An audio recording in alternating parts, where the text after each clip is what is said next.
SM news के सभी दर्शकों को मेरा जय भीम, आदाब, नमस्कार, सत श्री अकाल। आज मैं बात करूंगा एक ऐसे शिष्य की, एक ऐसे धनुर्धारी की, एक ऐसे गुरु भक्त की जिसने अपने दाएं हाथ का अंगूठा गुरु दक्षिणा में अपने गुरु को समर्पित कर दिया। कौन था वो व्यक्ति, जानेंगे आप एसएम न्यूज द्वारा प्रसारित की जा रही सीरीज कहीं हम भूल न जाएं। कहीं हम भूल न जाएं उन संतों, गुरुओं, महापुरुषों को, उन वीर और वीरांगनाओं को जिन्होंने देश की खातिर, मानवता की खातिर, मान सम्मान की खातिर अपने आप को समर्पित किया। इसी कड़ी में आज हम बात करेंगे एकलव्य की। एकलव्य का नाम सभी ने सुन रखा है। महाभारत का एक पात्र है एकलव्य। एकलव्य शृंगबेर राज्य के राजा हिरण्यधनु नामक निषाद के पुत्र थे। निषाद क्योंकि शूद्र थे। एकलव्य अपनी पिता की मृत्यु के बाद शृंगबेर राज्य के शासक बने और अपने अमात्य परिषद की मंत्रणा से उन्होंने न केवल अपने राज्य का कुशल संचालन किया, बल्कि निषादों की एक बहुत बड़ी सशक्त सेना बनाई और अपनी राज्य की सीमाओं का विस्तार किया। महाभारत की कथा के अनुसार एकलव्य धनुर्विद्या सीखने के उद्देश्य से उस समय जो गुरु थे द्रोणाचार्य, जो कौरवों और पांडवों के गुरु थे, उनके पास जाता है। द्रोणाचार्य जब परिचय पूछता है तो एकलव्य बताता है कि मैं राजा हिरण्यधनु नामक निषाद का पुत्र हूं। चूंकि निषाद शूद्र होते हैं, एकलव्य शूद्र था, इसलिए द्रोणाचार्य ने उसे सिखाने से, शिक्षा देने से मना कर दिया, क्योंकि वो शूद्र कुल में पैदा हुआ था और वो पांडवों और कौरवों के राजगुरु था और उनको शिक्षा देता था।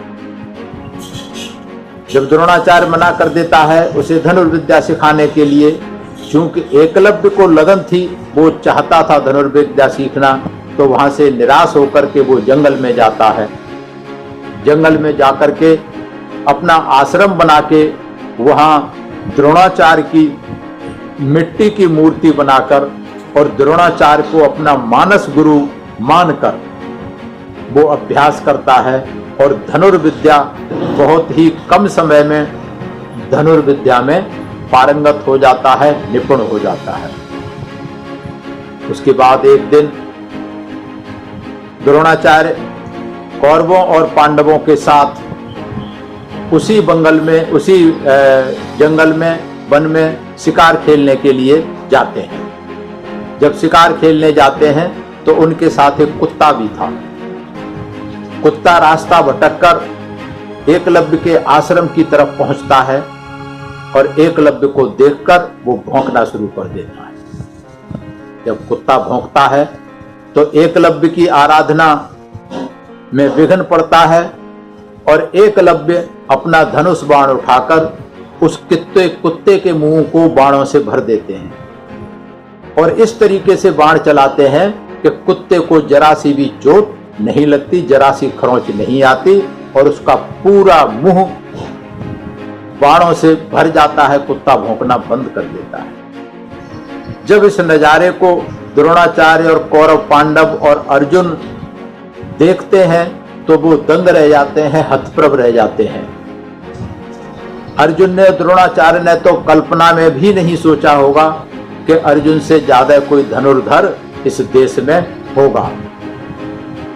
ढूंढते ढूंढते वो एकलव्य के आश्रम में पहुंचते हैं और एकलव्य से मिलकर के पूछते हैं कि भाई धनुर्विद्या कैसे सीखी, कौन है तुम्हारा गुरु? तो एकलव्य बताता है कि आप ही मेरे गुरु हैं। मैं आप ही के पास धनुर्विद्या सीखने के लिए गया था, लेकिन आपने मना कर दिया था कि मैं शूद्र हूं, इसलिए आपने धनुर्विद्या सिखाने से मना कर दिया था। आपने अपना गुरु धर्म नहीं निभाया था कि गुरु होते हुए आपका काम था कि सभी को समान शिक्षा देने का काम करते, लेकिन आपने गुरु धर्म नहीं निभाया, इसलिए मैंने आपकी मिट्टी की मूर्ति बनाकर आपको अपना मानस गुरु मानकर मैंने आप ही से ये धनुर्विद्या सीखी है। द्रोणाचार्य असमंजस से इस बात में पड़ जाते हैं, सख्ते में आ जाते हैं इस बात से कि वो समझते थे कि अर्जुन ही सबसे बड़ा धनुर्धर है, अर्जुन उनका शिष्य था, वही सबसे बड़ा धनुर्धर है। लेकिन वो तो अर्जुन से भी कई हजार गुना ज्यादा एक्सपर्ट और धनुर्धर था एकलव्य। तो द्रोणाचार्य को अपनी चिंता हुई, अर्जुन की चिंता हुई कि जब तक एकलव्य जिंदा रहेगा अर्जुन हमेशा 2 नंबर पर रहेगा, दूसरे नंबर पर रहेगा और द्रोणाचार्य का भी नाम बदनाम होता रहेगा। तो द्रोणाचार्य ने कपट नीति के साथ, कुटिल नीति के साथ, खराब मानसिकता के साथ, जातिवादी मानसिकता के साथ गुरु धर्म ना निभाते हुए, गुरु होते हुए उन्होंने अधर्म किया, पाप किया और उन्होंने गुरु दक्षिणा मांगी एकलव्य से। उससे कहा कि तू अपना मुझे गुरु मानता है तो फिर गुरु दक्षिणा देनी पड़ेगी। एकलव्य तैयार हो गया। एकलव्य ने कहा मांगिए गुरुजी। द्रोणाचार्य ने कपट नीति के तहत उसके दाएं हाथ का अंगूठा मांग लिया, लेकिन एकलव्य एक सेकंड के लिए भी नहीं हिचकिचाया। उसने नहीं सोचा कि मैं अंगूठा दे दूंगा तो मेरी धनुर्विद्या खत्म हो जाएगी। एकलव्य ने तुरंत चाकू से उठाकर अपने हाथ का अंगूठा काट करके द्रोणाचार्य को दे दिया। और द्रोणाचार्य शायद खुश हुआ होगा इस बात से कि अब अर्जुन नंबर 1 ही धनुर्धर रहेगा, क्योंकि एकलव्य का उसने कपट नीति के साथ गुरु धर्म को ना निभाते हुए, गुरु के धर्म पर कलंक लगाते हुए द्रोणाचार्य ने जो काम किया था, लेकिन ऐसा भी नहीं हुआ। पुनः एकलव्य ने अभ्यास करना शुरू किया और एकलव्य ने जो तर्जनी और मध्यमा अंगुलियों से ही फिर उतनी ही शिक्षा में निपुण हो गया जितना कि अंगूठे से चलाता था। अर्जुन फिर नंबर 2 पर ही रहा। तो ऐसा धनुर्धर एकलव्य जिसने सच्ची माने में गुरु धर्म निभाया, गुरु की उसने बात का उल्लंघन नहीं किया, उसने गुरु भक्ति का धर्म निभाया, लेकिन उस कपटी गुरु ने कपटपूर्ण तरीके से व्यवहार किया। तो इस तरीके से एकलव्य पुनः धनुर्धर रहा। और कहानी है, लिखी हुई है कि एकलव्य ने उसके बाद यादव सेना को हराया था। एकलव्य अपनी विस्तारवादी सोच के चलते राजा जरासंध से मिलकर के, जरासंध की सेना की तरफ से मिलकर के उसने मथुरा पर आक्रमण किया था और यादव सेना का लगभग सफाया कर दिया था। इसका उल्लेख इसमें लिखा है कि विष्णु पुराण और हरवंश पुराण में मिलता है। यादव सेना का सफाया होने के बाद ये सूचना जब श्री कृष्ण के पास पहुंची, पता लगता है, तो वे भी एकलव्य को देखने को उत्सुक होते हैं कि ऐसा कौन सा धनुर्धर है। वो भी ये सोचते थे कि अर्जुन ही नंबर 1 धनुर्धर है। तो उसके बाद जब वो समझ जाते हैं, एकलव्य को मिलते हैं, तो समझ जाते हैं कि ये भविष्य में पांडवों के लिए खतरा बनेगा, पांडवों को भी ये हराने में सक्षम होगा और पांडवों के लिए खतरनाक साबित हो सकता है। क्योंकि श्री कृष्ण भी एक सफल कूटनीतिज्ञ था, जिसने अपने खानदान, जिसने कौरव पांडवों के खानदान में लड़ाकर महाभारत करवा के दोनों को बर्बाद कर दिया था। तो वो भी बहुत बड़ा एक कूटनीतिज्ञ था, सफल राजनीतिज्ञ था श्री कृष्ण भी। तो उसने इसी राजनीति के तहत कि अगर ये जिंदा रहा तो ये पांडवों को जो है बर्बाद कर देगा, ये युद्ध में जरूरत पड़ेगी तो हरा देगा। इसलिए श्री कृष्ण ने भी कपट नीति चल करके धोखे से एकलव्य के साथ युद्ध किया और एकलव्य को धोखे से मार दिया। तो इस तरीके से जो व्यवस्था थी उस समय, ये कपटपूर्ण रही, चाहे भगवान रहे हों उस समय के, चाहे गुरु रहे हों, सभी कपटपूर्ण थे, सभी जातिवादी थे, सभी जो थे गैर बराबरी की व्यवस्था में विश्वास रखते थे, मानवता किसी के अंदर नहीं थी। ये तो महाभारत की बात है, हो सकता है कहानी हो।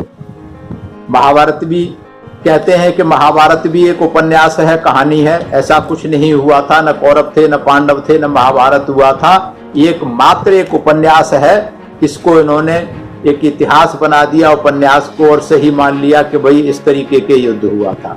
खैर जो भी है, हुआ था नहीं हुआ था, कथा के आधार पर मैंने बताया है। लेकिन मैं अगर भारत की बात करूं, आजाद भारत की बात करूं, तो आजाद भारत में भी एक गुरु हुआ है जिसके नाम पे आज भी शिक्षक दिवस मनाया जाता है। अभी इसी महीने में 5 सितंबर को गया है और वो गुरु था सर्वपल्ली राधाकृष्णन, जो भारत के पहले राष्ट्रपति बने थे। सर्वपल्ली राधाकृष्णन ने भी कपट के साथ जो काम द्रोणाचार्य ने किया था, वही काम सर्वपल्ली राधाकृष्णन ने किया था कि उनका अपना शिष्य जादूनाथ सिन्हा की पीएचडी की थीसिस को चुरा करके उन्होंने अपनी किताब लिखी इंडियन फिलॉसफी, जिस पर जादूनाथ ने तुरंत जब पता लगा तो ऐतराज दाखिल किया था और काफी इनकी छीछालेतन हुई थी। तो जो ऐसा शिक्षक जो अपने विद्यार्थी और महाभारत काल के शिक्षक में, गुरु में और आज के गुरु में कोई फर्क हमें मानसिकता में नजर नहीं आता। तो ये जो सर्वपल्ली राधाकृष्णन के नाम पर जो शिक्षक दिवस मनाया जाता है, वो भी सरासर गुरु का अपमान है, सही शिक्षक का अपमान है, क्योंकि सर्वपल्ली राधाकृष्णन सच्चा गुरु नहीं था, सच्चा शिक्षक नहीं था।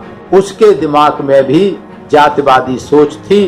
उन्होंने चोरी करके ये और ही घृणित काम किया था कि चोरी की थीसिस की, तो ये इसे कहना लेके लायक नहीं है।